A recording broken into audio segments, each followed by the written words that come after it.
സാക് Snyder സംവിധാനം ചെയ്ത് 2024 April 19 release ചെയ്യാൻ പോകുന്ന ചിത്രമാണ് Rebel moon part 2 scar giver എന്ന ചിത്രം. നെറ്റ്ഫ്ലിക്സ് വഴി ഡയറക്റ്റായിട്ട് OTT റിലീസ് ചെയ്യാനാണ് പോകുന്നത്. ഫസ്റ്റ് പാർട്ട് ഗംഭീര ഒരു വിജയം തന്നെ എന്ന് പറയേണ്ടിയിരിക്കുന്നു. പേഴ്സണലായിട്ട് ആ സിനിമ എനിക്ക് ഇഷ്ടപ്പെട്ടിട്ടുണ്ടായിരുന്നു. ആ സിനിമയുടെ റിവ്യൂ നിങ്ങൾ കണ്ടിട്ടില്ലെങ്കിൽ ഞാൻ ഇത് കമൻറ്റ് ബോക്സിൽ ഞാൻ ലിങ്ക് ഷെയർ ചെയ്യുന്നതായിരിക്കും. ടീസർ ഏകദേശം 1 മിനിറ്റും 58 സെക്കൻഡ്സുമാണ് പാർട്ട് 2-ൻ്റെ ടീസറിൻ്റെ ദൈർഘ്യം എന്ന് പറയുന്നത്. ടീസർ ഗംഭീരം വിഷ്വൽ എഫക്ട്സ് ആണ് ഒന്നാമതായിട്ട് എടുത്തിരിക്കുന്നത്. ആ ഡാർക്ക് ഷെയ്ഡായാലും ആ റെഡിഷ് കളറായാലും പിന്നെ സ്നൈഡർ കട്ടൊക്കെ അടിപൊളിയായിരിക്കും തന്നെ പറയേണ്ടിയിരിക്കുന്നു. സ്റ്റാർ വാഴ്സ് ഫാൻറ്റസി എല്ലാം കൂടെ അടിച്ച് കലക്കി ഒരു മിക്സഡ് ആക്കി തന്ന സംഭവം. സ്നൈഡർ കട്ടൊക്കെ പൊളിക്കും തീർച്ചയായിട്ടും. പിന്നെ ആ വില്ലനിസം എന്തായാലും ഗംഭീരമായിരിക്കും.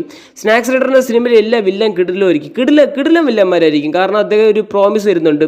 ഹീറോസ് ഒരുപാട് പാടുപെടുന്ന രംഗങ്ങളും ഈ ടീസറിൽ കാണിക്കുന്നുണ്ട്. അപ്പോൾ എത്ര പേര് ടീസർ കണ്ടിട്ടുണ്ടെന്ന് കമൻറ്റ് ബോക്സ് രേഖപ്പെടുത്തുക. ഏപ്രിൽ 19 കാത്തിരിക്കും.